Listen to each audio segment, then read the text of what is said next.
d'être là pour ce dernier temps de débat du congrès de l'Intec. Congrès donc consacré à la transition énergétique dans les territoires. Ce matin, après avoir parlé hier de filières décarbonées, après avoir parlé du rôle des territoires et des collectivités, ce matin on va mettre un focus sur la question des compétences et des métiers de demain, avec cette question: comment mieux former les professionnels de la construction? Voilà, face à tous les enjeux qu'on connaît sur la transition énergétique, la transition écologique. Avant de vous présenter nos intervenants, je vous présente un dispositif qu'on a testé hier, qui marche plutôt bien. Vous avez deux façons de nous poser des questions pendant les interventions, et comme ça on pourra les poser directement aux intervenants.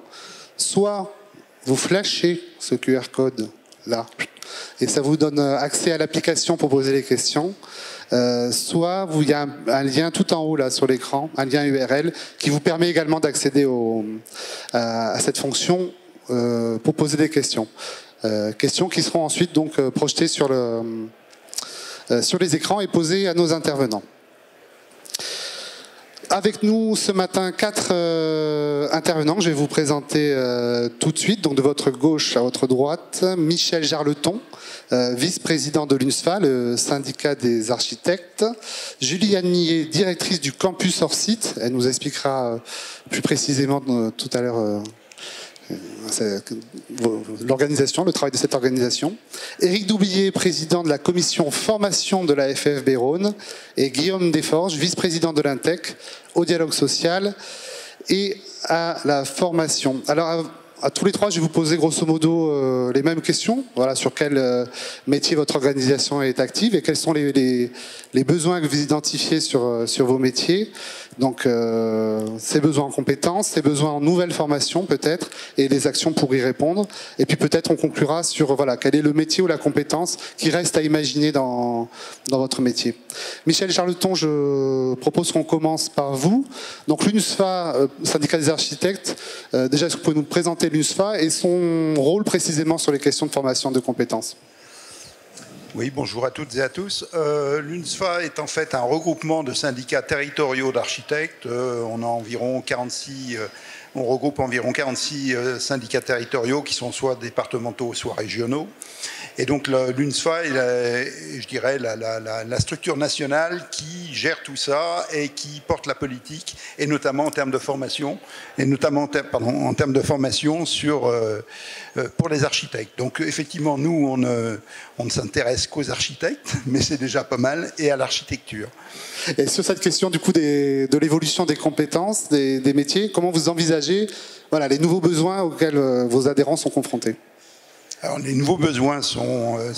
on n'analyse pas forcément en termes de besoins des architectes, mais plutôt de besoins du bâtiment en général et le rôle de l'architecte par rapport à ces besoins du bâtiment. Bien évidemment, comme vous l'avez dit, la problématique de l'environnement, du bas carbone et de l'utilisation des énergies influe énormément sur notre politique de formation pour les architectes.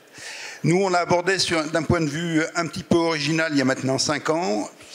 Beaucoup d'acteurs l'ont repris maintenant et c'est tant mieux.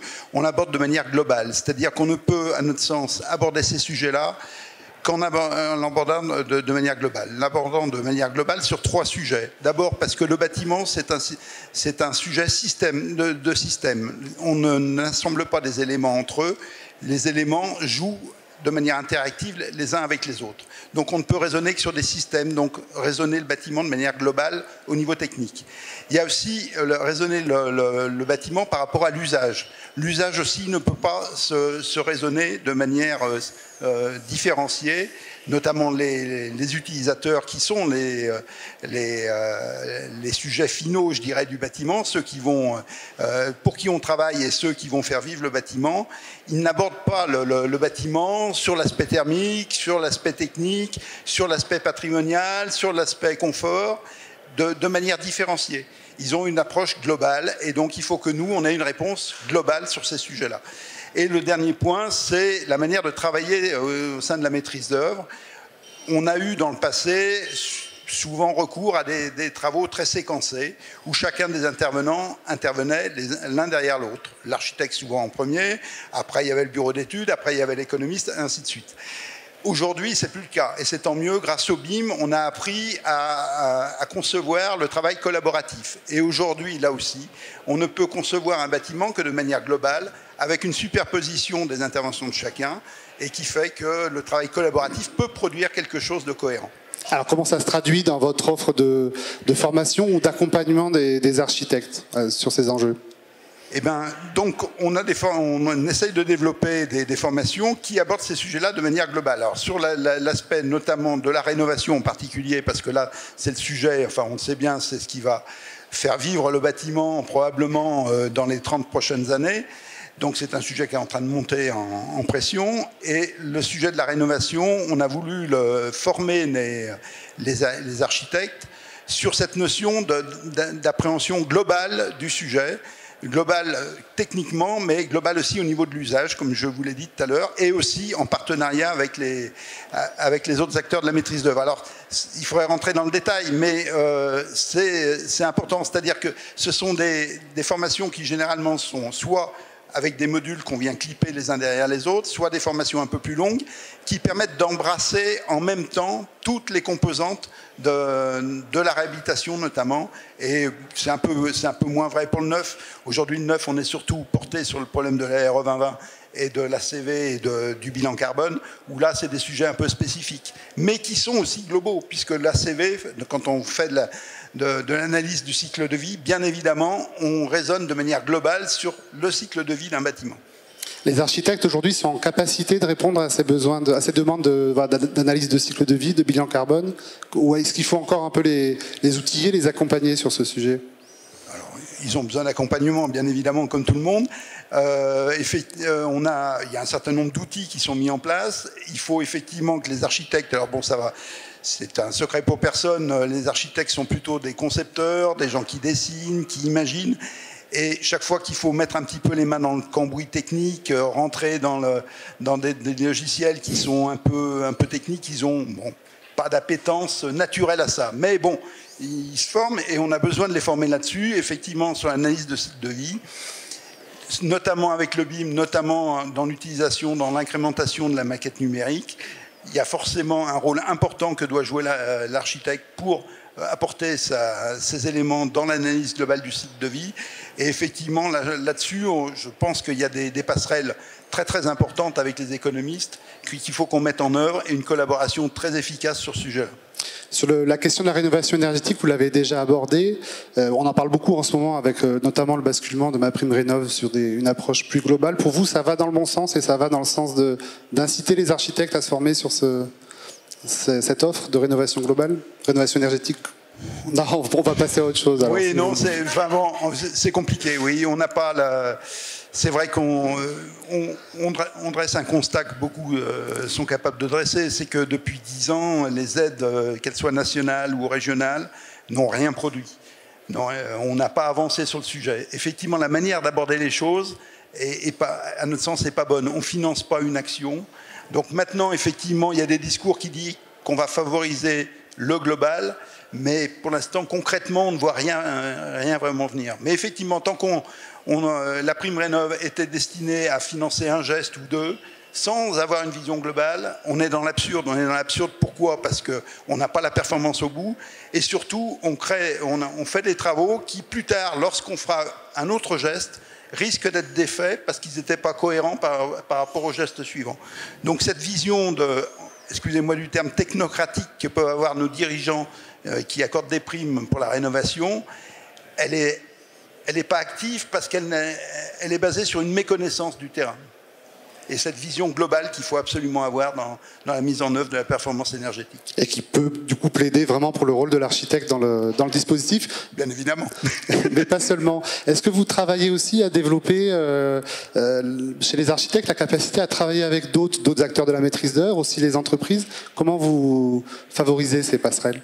Alors effectivement, depuis toujours, on a été notamment, les économistes le savent, souvent les mandataires de l'équipe de maîtrise d'œuvre. Donc le travail collaboratif, c'est quelque chose qui fait partie de notre ADN. Ça a été renforcé, comme je vous l'ai dit tout à l'heure, par le BIM et la maquette numérique, puisque maintenant l'objectif, c'est de faire en sorte que tout le monde travaille sur la maquette numérique qu'on a mis en place. Donc ce travail collaboratif prend un peu plus de sens. Et puis, bien évidemment, les métiers évoluent, les attentes évoluent. Comme je vous le disais tout à l'heure, les compétences de chacun des partenaires de la maîtrise d'œuvre s'étendent, se superposent, et il faut apprendre à gérer tout ça et à travailler de manière efficace, de manière collaborative. La technologie ouvre des nouvelles pistes. Vous avez évoqué la place du BIM, notamment comme outil collaboratif qui permet de regrouper tout le monde. Je crois que vous êtes sensible à un autre sujet en ce moment, si on se projette horizon, je sais pas, 2030 par exemple. Vous êtes sensible, je crois, au sujet de l'intelligence artificielle. Est-ce que ça peut devenir aussi une compétence à développer ou un outil à développer plutôt pour les architectes ?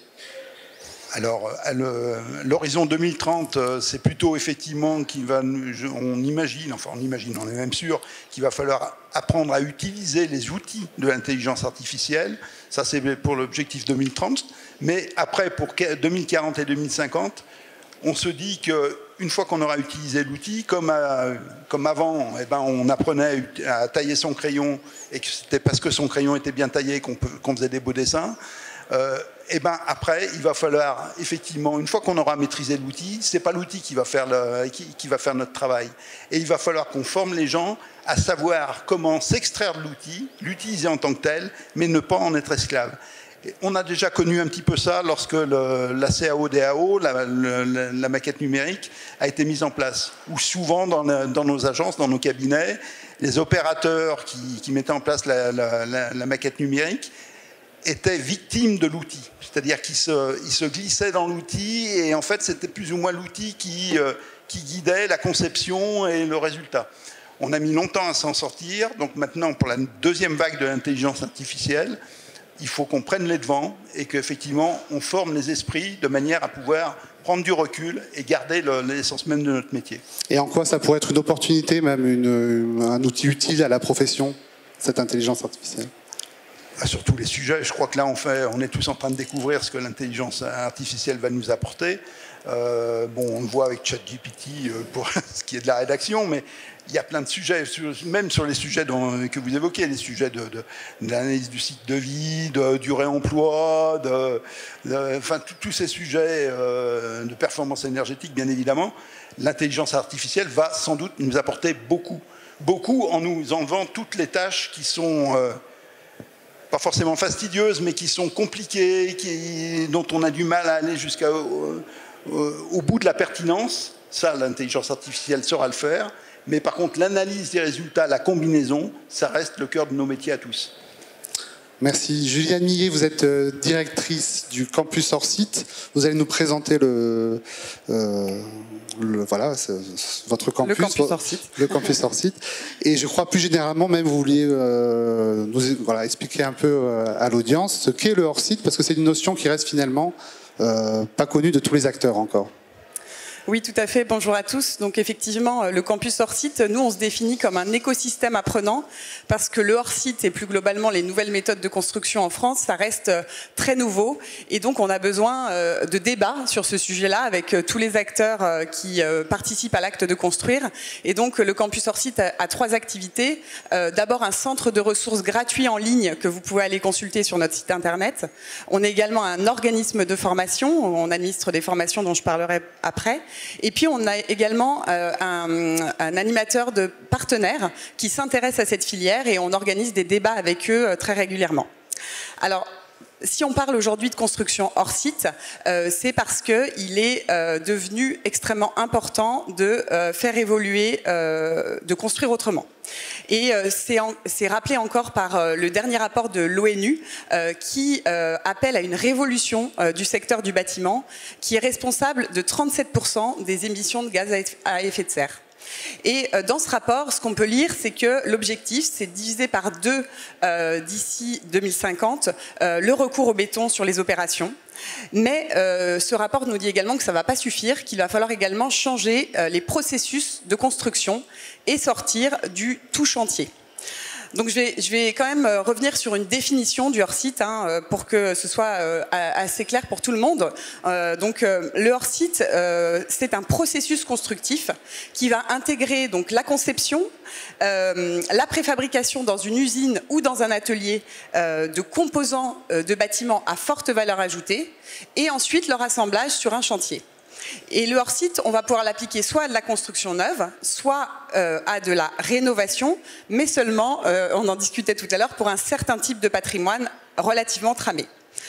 Donc, il existe différentes catégories de hors-site, et ça me semble important d'en parler. On n'a pas aujourd'hui de référentiel français du hors-site, mais nous, au campus en tout cas, on définit souvent 4 grandes catégories de hors-site. Donc la première, ce sont les éléments structurels qui sont préfabriqués en usine, mais qui sont basés sur un seul matériau. Donc vous les connaissez déjà bien, ce sont les prémurs béton par exemple. La deuxième catégorie, ce sont les sous-ensembles préfabriqués de seconde œuvre ou de lot technique. Donc là, on va parler de gaines techniques préfabriquées ou de salles de bain préfabriquées. Vous les utilisez aussi déjà relativement souvent. La troisième catégorie, ce sont les panneaux à 2 dimensions, à usage de murs, de plancher, de toiture, et qui vont intégrer un niveau de finition et de fonction relativement important. Et la quatrième catégorie, qui est la plus aboutie du hors-site, c'est ce qu'on appelle les modules en 3 dimensions, qui vont effectivement intégrer dans un module l'ensemble des finitions intérieures.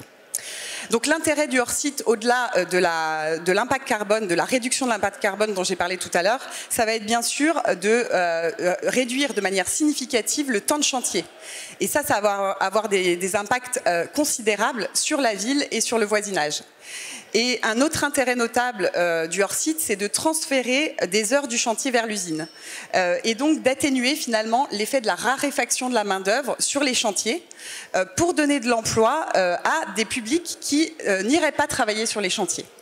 Et je voulais terminer cette question par vous dire qu'on n'aura, selon nous en tout cas, jamais un bâtiment 100% construit en usine. C'est pas du tout la question. La question, c'est de se dire qu'il y a une hybridation à trouver entre ce qu'on va faire sur le chantier et ce qu'on va faire dans l'usine, et que c'est cette juste répartition que nous, on vous propose de bien analyser et de bien comprendre. Donc une toute autre organisation du chantier, avec du coup quel impact sur les compétences, les métiers, notamment voilà, en maîtrise d'œuvre. On a beaucoup d'architectes, d'économistes de la construction aujourd'hui dans la salle. Oui, tout à fait. Alors, le hors-site va avoir effectivement des impacts à toutes les étapes de la réalisation d'un bâtiment. Mais finalement, beaucoup de choses vont se jouer très en amont, et notamment au moment de la conception, voire avant. Et je vais insister particulièrement sur ce point ce matin. En fait, tout va se jouer au moment du choix du procédé constructif. Il doit se faire extrêmement tôt et en lien évidemment avec le maître d'ouvrage.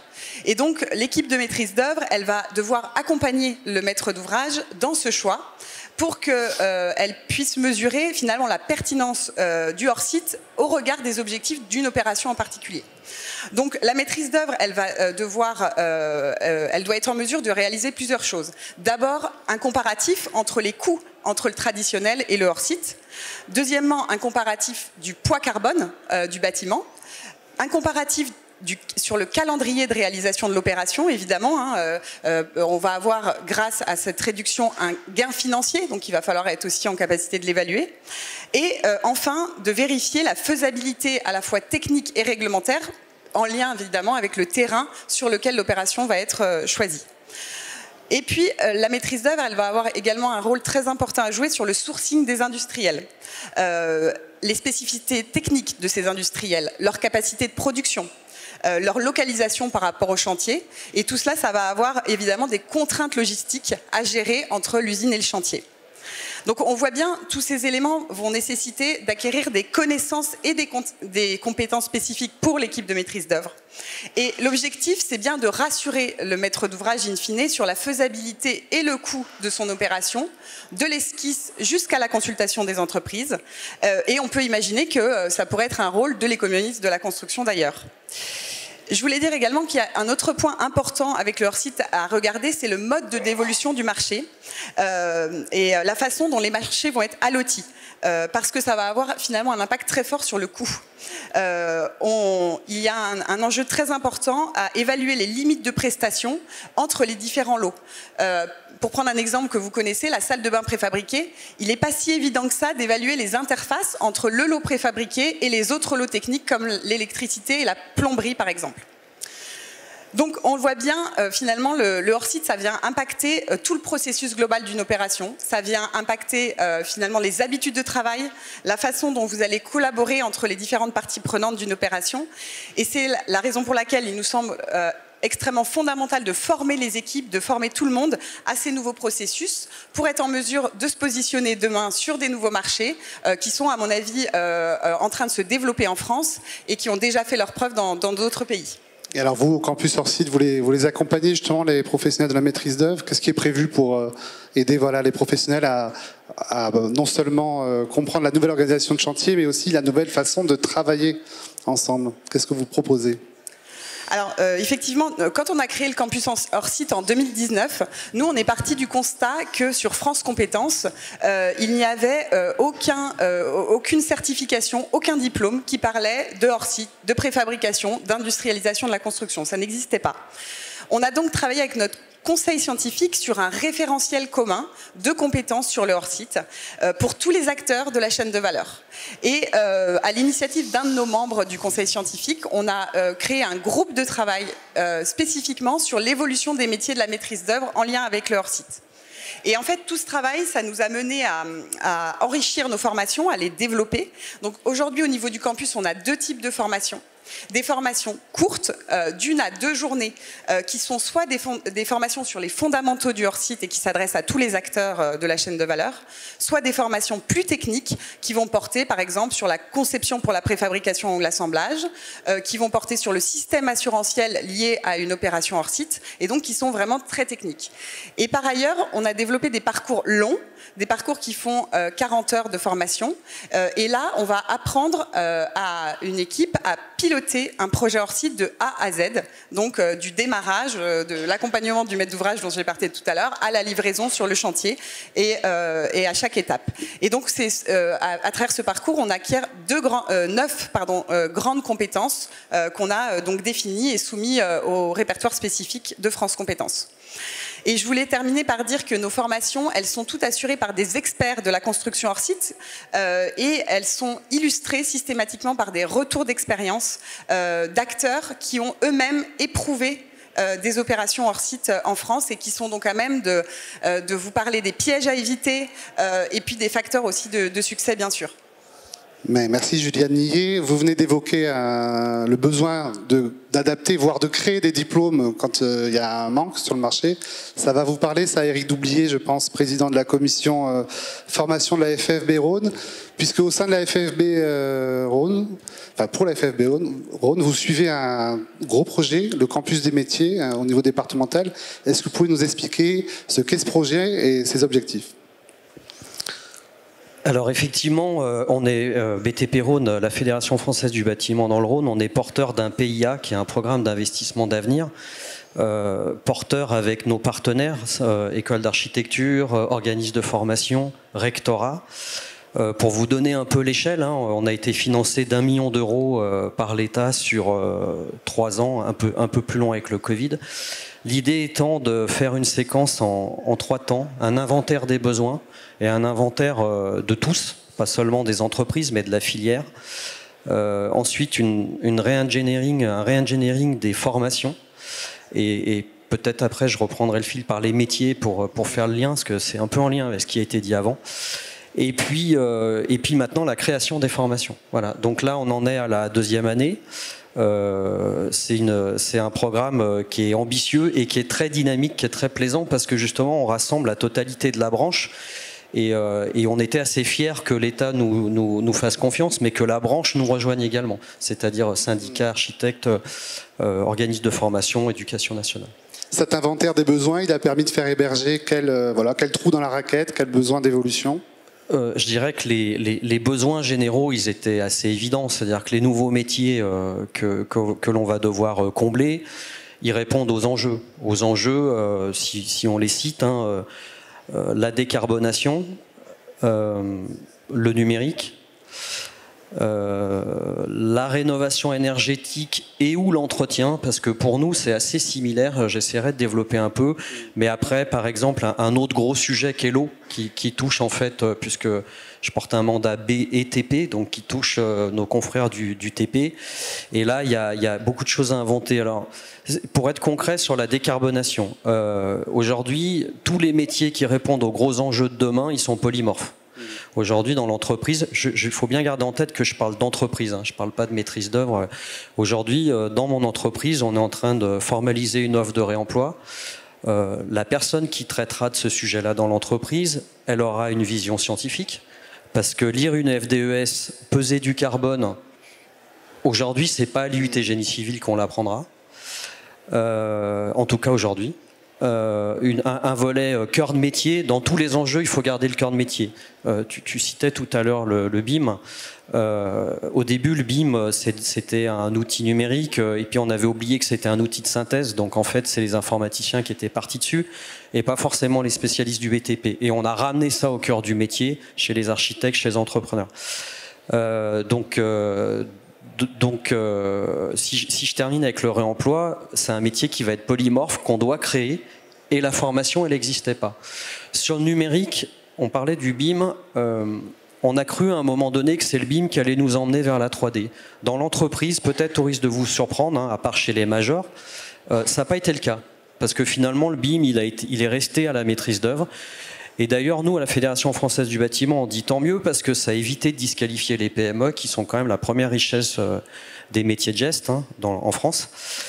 Et finalement, on s'aperçoit d'une chose, c'est que c'est un sujet générationnel qui va nous obliger à aller vers la 3D et non pas le BIM. Et donc, là aussi, on va profiter d'une génération native qui arrivera avec Revit, par exemple, pour ne pas le citer, à qui on va devoir apprendre le métier de geste et le cœur du métier et la vie du chantier. Donc ça aussi, c'est une nouvelle formation. La rénovation énergétique et l'entretien, alors c'est un sujet qui est passionnant, et d'ailleurs ça a été un peu abordé autour du sujet de l'allotissement. Aujourd'hui, on a des bailleurs sociaux qui nous disent, et des économistes qui nous disent, si on veut faire de l'entretien ou de la rénovation énergétique un peu sur mesure sur du patrimoine existant, si on allotit à l'ancienne, on a 10 entreprises, on a 10 fois des coûts fixes, donc ça je ne vais pas l'expliquer à des économistes, donc en fait on rénove rien du tout, parce qu'en fait on a déjà le prix des 10 camionnettes sur le parking, c'est le prix du robinet.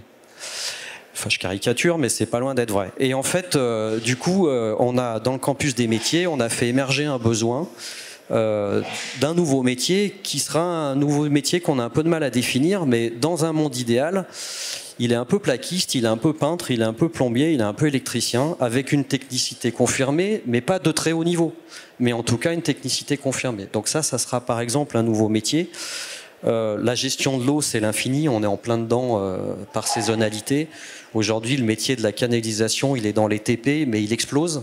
Donc là aussi, il y a toute une filière à former avec de la connaissance académique, mais de la connaissance de geste également. Et alors, comment on traduit, une fois que ces constats sont faits, comment ça se traduit dans les diplômes? Est-ce qu'il faut former les professionnels existants en continu? Est-ce qu'il faut envisager de nouvelles formations initiales? Est-ce que c'est des petits bouts de compétences qu'on va ajouter comme ça, ou des approches plus globales de formation? Comment vous envisagez? En fait, alors, les deux. C'est-à-dire formation initiale et formation continue, parce que le mandat que je porte, il cible effectivement ces deux séquences-là. Et ensuite, à distinguer suivant les niveaux, parce que effectivement, dans la formation, le bac plus 5, l'ingénieur, il sera forcément extrêmement généraliste, extrêmement scientifique et avec une vision globale. Par contre, le compagnon de chantier, ça sera beaucoup plus ciblé. En fait, encore une fois, hein, le mot qu'il va falloir utiliser, c'est polymorphe. Donc avoir des formations qui soient... et derrière polymorphe, il y a la notion de modularisation. Le monde de la formation, il va passer vers la modularisation. On ne fera plus demain un CAP. D'ailleurs, il y a des CAP. Enfin, moi, j'ai un métier qui n'existe pas. Donc, la cloison amovible, ça n'existe pas. Voilà. Donc, c'est un peu de la miroiterie, un peu de la menuiserie alu, un peu de la porte, un peu de la serrurerie. Donc, concrètement, comment on va répondre à ça? Et c'est la phase dans laquelle on est avec le campus des métiers. C'est inventer des nouvelles formations. Je peux en donner deux, hein. Une formation initiale, une formation continue. On est en train de monter un CQP, compagnon d'entretien, rénovation pour les bailleurs sociaux, pour justement éviter ces problèmes de coûts fixes et d'interventions multiples. Et on vient, et celle-là je l'aime bien en formation, elle me tient à cœur, en formation continue. On est en train de finaliser un programme de formation pour nos chefs de chantier, pour apprendre à transmettre. Parce que, en fait, dans tous les exemples qu'on a donnés, il y a l'innovation, mais on ne peut pas l'opposer à l'empirisme et au geste, qui est la force de l'entreprise.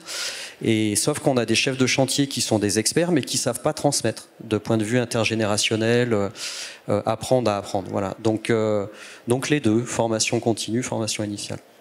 La spécificité du BTP par rapport à d'autres filières économiques, c'est vraiment la part de l'apprentissage, hein, dans la formation des salariés. L'apprentissage, voilà, les organismes de formation sont prêts à aller, voilà, sur ces logiques de modularisation, de formation finalement un peu à la carte, un peu polymorphe, comme vous le disiez. Comment ça se passe le travail avec ces OF? Alors la réponse c'est oui, et tant mieux et malheureusement.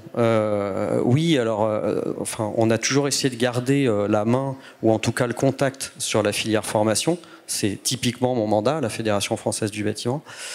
Et on a de la proximité à la commission formation avec le rectorat, les compagnons, d'autres nouveaux acteurs aussi qui sont allés plus vite parce que plus agiles sur la modularisation. Donc oui, répondre présent avec pas les mêmes tailles, donc pas les mêmes inerties, pas les mêmes cultures, et je fais pas de caricature parce que souvent on a tendance à voir en noir l'éducation nationale. Aujourd'hui, on arrive à faire des choses extraordinaires de volume avec le rectorat, par exemple. Et je dirais, juste un point d'intention, la réforme de l'apprentissage en France, elle a fait passer un marché de 300 000 apprentis en 2017 à 1 million, c'est le trend. Mais forcément, c'est pas le même marché. Donc il y a des nouveaux acteurs qui sont rentrés. Ils ne sont pas tous fréquentables. Et on en discutait tous les deux tout à l'heure. Enfin, je crois qu'on doit être tous très vigilants là-dessus. Regarder les taux de sortie, regarder les taux de réussite, les taux d'insertion. Donc ça, on le verra un peu après. Parce qu'il y a eu un effet d'aubaine. On finançait beaucoup. Aujourd'hui, c'est fini. Le quoi qu'il en coûte, c'est dans la formation. Là, les coûts contrats vont être revus à la baisse. La réforme, elle visait les coûts contrats. Ça a été revu à la baisse. On a cru que c'était que sur les formations supérieures, mais en fait c'est surtout, y compris les métiers de geste. Ça veut dire que si on n'est pas vigilant sur le business de la formation, demain c'est les cabinets d'économistes ou les entreprises qui auront du reste à charge. Et on aura peut-être un peu moins de marge de latitude dans les mois ou dans les quelques années à venir. Voilà. On avait évoqué au tout début l'idée peut-être de vous poser la question, voilà, un métier de demain, vous avez commencé à y répondre avec ce plaquiste, peintre, électricien, isolateur. Est-ce que voilà, qu'est-ce qu'on peut imaginer comme métier de demain encore dans ce travail de diagnostic qui a été fait? Je pense qu'on peut tout imaginer, mais je pense qu'on l'adaptera tout le temps en avançant. Là, on est tous en train de s'attaquer à, j'ai envie de dire, à la saison 2 du réemploi, c'est-à-dire qu'on est passé d'un réemploi utopique, non massifié, donc au risque de vous choquer, mais du coup qui se fait pas. Parce que maintenant qu'on a fini de bouffer toutes les réserves de plancher technique de la France, du coup on aura du mal à atteindre les objectifs, quoi. Et du coup on commence à rentrer vraiment dans le réemploi de B2B professionnel, et on découvre vraiment les sujets logistiques. Donc, par exemple, demain, dans l'entreprise, pour nous, chez Seren, là, je pose ma casquette Fédération française du bâtiment, ça sera forcément quelqu'un d'assez jeune, parce qu'il ne devra pas avoir d'a priori, il ne devra pas avoir de frein. Le métier du réemploi, ça sera quelqu'un de jeune, ça sera quelqu'un qui sait lire une FDES et peser du carbone. C'est quand même pas si simple que ça, mais qu'oubliera pas qu'on a des compagnons qui doivent faire le geste.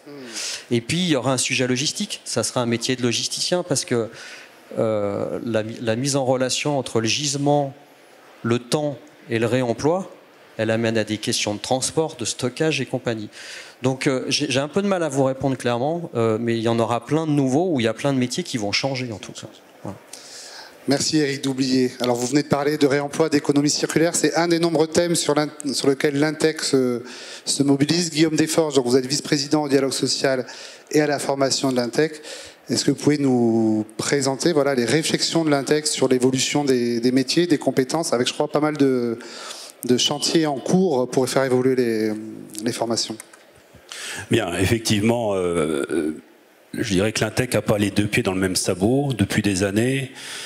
Il faut effectivement savoir que depuis 2017-2018, la réforme sur le droit à la formation personnelle a fait énormément bouger les choses et l'image de la formation, qu'elle soit à titre initial et à titre continu. Alors, deux choses vis-à-vis de l'Intec. L'Intec a une belle machine de guerre qui s'appelle Intec Service. Ça, c'est dans le cadre de la formation continue. Aujourd'hui, l'Intec propose un certain nombre de formations qui sont ouvertes bien sûr à ses membres et également à toutes les autres personnes œuvrant dans le cadre de la maîtrise d'œuvre. Juste quelques chiffres depuis le début de l'année. Intec Service, c'est 550 entreprises formées qui se sont inscrites à engager de la formation. C'est 520 apprenants et 600 heures de formation. Donc sur tout type de thématique, puisque le catalogue Intec Service est mis régulièrement à jour, pratiquement tous les ans. Et en fait, ce sont les adhérents de l'Intec qui font vivre cette formation et ce catalogue, puisque dès qu'il y a une nécessité, une idée, une demande, cette demande est remontée à Paris, elle est étudiée, et on met à jour notre catalogue fréquemment, et on trouve des systèmes pour faire toutes les formations possibles, qu'elles soient en distanciel ou en présentiel. Donc ça, c'est la partie formation continue pour nos membres. J'y reviendrai tout à l'heure sur un autre débat qu'on est en train d'étudier pour la formation continue. Après, concernant la formation initiale, nous travaillons également sur le bac pro. Nous allons relancer la réécriture et la révision du bac pro. Le BTS a été fait il y a quelques années. Alors, avec effectivement toutes les difficultés qu'on rencontre parfois lors de la révision de ces bacs et de ces diplômes de l'éducation nationale, c'est que forcément on doit trouver des compromis avec les autres partenaires, parce que le métier de l'économiste, on le trouve un peu partout. On le trouve dans des entreprises, on le trouve chez des maîtres d'ouvrage, chez de la maîtrise d'œuvre, et il faut que les jeunes qui sortent de ces BTS et de ces formations initiales, ils trouvent leur compte au titre de tous ces acteurs et de tous ces futurs employeurs. Donc c'est vrai que les diplômes, de ce type de diplôme intéressent et rendent un certain nombre de compétences au sein des jeunes, mais n'intéresse pas à 100% les entreprises adhérentes à l'Intec ou de la branche. Alors, et à ce titre, on a lancé plusieurs études. Alors, vous savez que l'Intec intervient dans la branche des économistes au titre d'une nouvelle branche professionnelle qui s'appelle la FIAC. La FIAC qui est la filière de l'ingénierie et de l'aménagement de la construction, dans lequel on a lancé plusieurs travaux. On a lancé un premier travail qui est une EDEC, une étude de développement de l'emploi et de la compétence, avec l'aide du ministère, sur lequel on a deux EDEC qui sont lancés. Le premier qui concerne la FIAC et a une vision à 2030 des besoins de la branche. Au sein de la FIAC, donc qui regroupe les géomètres et les économistes, à l'horizon de 2030, c'est 3000 embauches en termes de besoins dans les entreprises. Donc ce travail est considérable et donc ça nous a permis d'intégrer dans cette étude un certain nombre des nouveaux métiers, vision des nouveaux métiers, ce qui nous permettra bien sûr derrière de faire évoluer les formations initiales. Donc ça c'est très important et à côté de ça, on est rentré dans un autre EDEC avec les bureaux d'études, BETIC, sur la biodiversité et l'aménagement durable, où pareil, même travail, même recherche des besoins à l'horizon de 2030 du nombre de compétences et donc de salariés à embaucher, avec les nouvelles compétences à intégrer. Donc ça c'est le premier travail, c'est des travaux qu'on fait, et un nouveau travail qui a été lancé il y a un moment, qui a été lancé en 2020 très exactement. On a lancé une étude d'opportunité avec l'aide de notre OPCO de compétences, hein, l'organisme de compétences qui est l'OPCO Atlas, on a lancé une grosse étude sur une étude d'opportunité auprès de l'ensemble des adhérents de l'Intec. On leur a demandé, on leur a posé la question de savoir qu'est-ce que vous attendez d'un nouveau collaborateur qui va arriver chez vous ou des collaborateurs en place, quelle vision à terme et quelle formation vous souhaitez et quelles compétences vous souhaitez qu'il ait chez vous. En y intégrant bien sûr les nouveaux métiers, les nouvelles missions et tout ça. De cette étude d'opportunité, il a été convenu la création d'un titre à finalité professionnelle.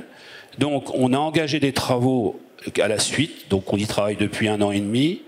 On arrive au bout puisque les organismes de formation vont être consultés là, maintenant, là, à partir du mois d'octobre, novembre, par l'OPCO Atlas, pour mise en place à partir de septembre donc 2024 du développement d'un titre. Donc, qui va être de niveau 7, qui va pouvoir être accessible soit par la contrat pro, de la contrat par alternance ou de la VAE. Donc ça intéresse également les collaborateurs qui sont déjà dans les entreprises. Et ce titre va être décomposé en 3 blocs. Un bloc économie de la construction, un bloc maîtrise d'œuvre et un bloc AMO. Et en y rajoutant également dans le bloc AMO la formation du titre accessoire nécessaire à l'activité principale, donc la formation juridique, qui, je rappelle, même si effectivement beaucoup de confrères ne l'ont pas, est obligatoire à partir du moment où on fait de l'AMO. Il y a un arrêté spécial, donc allez-y. Voilà aujourd'hui sur quoi on est parti. On espère donc que ce titre aura un aura important auprès des jeunes ou auprès des collaborateurs qui sont déjà en place. Donc je rappelle, niveau 7, c'est 3000 heures de formation, 2 heures, 1500 en entreprise, 1500 en pédagogie, pour développer les nouvelles compétences. Et dans ce titre, par rapport à ces 3 blocs, il y aura effectivement tout ce qu'on vient d'entendre, la prise en compte de l'ACV, du hors-site, de l'économie circulaire, du BIM, du droit et tout ça. Voilà où en est l'Intec et les travaux engagés par l'Intec. D'accord, donc un nouvel outil, en tout cas on retient le titre qui sera disponible pour les économistes de la construction dès la rentrée prochaine, hein, c'est ça. Accessible en formation pendant 2 ans sur ce titre, tout à fait, oui. Et je propose effectivement qu'on revienne sur les nouvelles compétences, mais notamment sur la partie formation continue que vous avez évoquée en tout début de votre intervention. Sur la transition énergétique, voilà, qu'est-ce que vous avez fait rentrer, transition écologique au sens large, qu'est-ce que vous avez fait rentrer récemment comme offre de formation pour répondre aux besoins du marché? Voilà, est-ce qu'on va se parler encore de bilan carbone, d'ACV? Est-ce qu'on va se parler de réemploi? Quels sont Alors, on a effectivement des formations dans le cadre proposé par Intec Service, catalogue accessible sur le site de l'Intec, où on a effectivement les nouveaux matériaux, construction paille, le chanvre et choses comme ça. On a bien sûr l'ACV, la RE 2020, le calcul d'éco-carbone. Oui, effectivement, on a intégré toute cette niveau de disposition. On va regarder la notion de hors-site, la notion d'économie circulaire, la notion de démolition, avec la récupération des matériaux, de réemploi. On a dernièrement fait une convention à Rouen sur lequel on a travaillé sur toutes ces thématiques de travaux. Il en est sorti un document qui est accessible d'ailleurs également sur le site de l'Intec, où on a travaillé sur, on avait mis en place 11 tables rondes sur lesquelles on a travaillé sur toutes les nouvelles thématiques. Ça va au-delà de nos simples actions. Je veux dire, par exemple, on a découvert que, enfin, on n'a pas découvert, mais on a vu que le domaine de démolition et de réemploi allait être très intéressant pour la réinsertion dans le travail des personnes qui sont éventuellement pas forcément diplômées, parce que effectivement c'est du métier plus facile, accessible à beaucoup plus de monde que d'autres. Voilà, tout simplement. Et vous évoquiez également ce travail, cet EDEC qui est réalisé pour anticiper les besoins à horizon 2030. Est-ce que par rapport à toute l'offre déjà disponible que vous nous avez décrite, il y a encore d'autres briques qui vont arriver, d'autres briques à créer? Comment vous envisagez la suite? Alors, c'est toute la difficulté, c'est que les temps de création, les temps administratifs, les temps d'autorisation sont trop longs par rapport à la réalité du terrain et aux besoins. Donc effectivement, on part sur une idée de départ et qui est sans cesse améliorée, et ce qui nous fait prendre malheureusement un peu plus de temps à chaque fois pour ne rien laisser au passage. Mais malheureusement, on en laissera au passage. Mais je crois que les économies de la construction, enfin, je crois pas, j'en suis sûr, ont une capacité d'adaptation assez considérable parce qu'ils ont une vision globale du métier de la maîtrise d'œuvre. Ils ont une activité transversale et ils sauront s'adapter à tout ce qui viendra. Comme tout à l'heure, je parlais de l'IA, ils ont parlé du BIM. J'espère simplement que l'IA, il ne faudra peut-être pas se précipiter autant qu'on s'est tous précipités par le BIM, qui allait être imposé dans un délai de X temps, que tout le monde allait travailler dans ces conditions. Il faudra qu'on soit vigilant. On l'est au niveau de l'Intech sur tout nouveau développement et les conséquences que ça pourra avoir au niveau de notre activité. On voit qu'il y a pas mal de croisements entre vos interventions, des réflexions sur leur site au sein de l'Intech, des réflexions sur le réemploi aussi beaucoup. Je voudrais d'ailleurs vous faire réagir, Monsieur Jarleton, sur la question du réemploi, de l'économie circulaire. C'est aussi quelque chose sur lequel les architectes sont attentifs aujourd'hui ? Ah oui, et puis ils le sont depuis longtemps. Bon, la difficulté aujourd'hui sur le réemploi, ça a été un peu évoqué, elle est surtout réglementaire et en termes de responsabilité et d'assurance, parce que là, il y a tout à construire et il y a vraiment un champ complètement miné, notamment en matière de rénovation, réhabilitation. Mais effectivement, c'est une préoccupation et c'est une préoccupation qui va ne faire qu'amplifier. Et je voulais simplement réagir de ce point de vue-là. Je ne suis pas certain que les métiers liés au réemploi et à l'économie circulaire soient des métiers qui soient sous-valorisés. Je pense que c'est plutôt l'inverse. Au contraire, on va aller vers des métiers qui, au contraire, demanderont beaucoup de compétences, des compétences techniques, des compétences d'organisation, des compétences d'informatique et aussi des compétences humaines.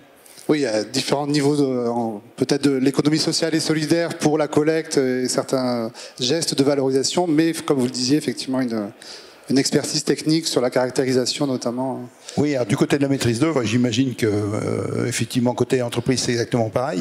Je pense que c'est probablement plus compliqué de redéposer un matériau ou un équipement qui a déjà eu un usage et de lui faire vivre une seconde vie que d'utiliser un produit neuf. Et vous êtes actif sur ce sujet déjà de l'économie circulaire en termes de formation ou d'accompagnement de vos adhérents ? Oui, mais avec toutes les difficultés dont je viens de vous parler. C'est qu'aujourd'hui, on avance en marchant, comme sur beaucoup de formations. Effectivement, on est sensibilisé, on doit répondre de plus en plus aux appels d'offres où ces préoccupations sont demandées. Les réponses, on les construit avec les entreprises, on les construit avec les centres de ressources qui se mettent en place. Mais pour l'instant, elles se bâtissent. Il n'y a rien de vraiment figé et surtout de très très opérationnel aujourd'hui, soyons clairs. C'est la limite. C'est compliqué. Alors j'ai envie de vous faire réagir aussi, Juliane Millet, à cette question de l'économie circulaire, du réemploi. Ça peut se marier avec le hors-site où on imagine des usines, des ateliers très bien organisés avec du neuf partout. Vous pouvez faire du réemploi en hors-site ? Alors pour nous, le hors-site est une économie circulaire. Parce qu'en fait, quand on va concevoir un bâtiment pour la préfabrication et l'assemblage, on va évidemment faciliter le désassemblage. Ce qu'on peut assembler, on peut le désassembler plus facilement et donc le réemployer derrière. Alors, il y a des pays anglo-saxons qui parlent même de design for disassembly and reuse, c'est-à-dire on anticipe dans la conception même du bâtiment son désassembage et sa réutilisation. Donc, si vous voulez, c'est vraiment des nouvelles pratiques à intégrer. Et si je pousse de manière très caricaturale, mais volontairement, à l'extrême, au Japon, par exemple, il y a des entreprises qui arrivent à réutiliser et recycler dans leur usine 70 à 85% par exemple, de maisons individuelles.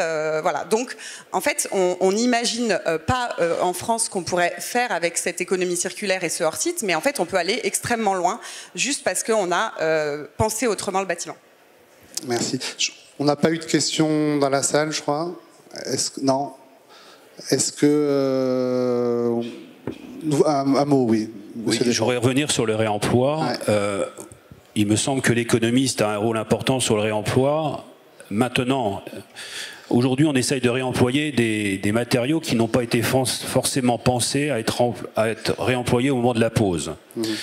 Donc, il me semble important aujourd'hui que lorsqu'un économiste fasse une prescription d'un ouvrage ou d'un matériau, il doit imaginer tout de suite si c'est un matériau qui offrira la possibilité d'être réemployé. Et si c'est le cas, il devra imaginer, lors de sa prescription, comment il devra être déposé. Ça peut paraître simple, ce que je dis, mais c'est pas forcément simple. Après, avec toutes les limites, bien sûr, du réemploi.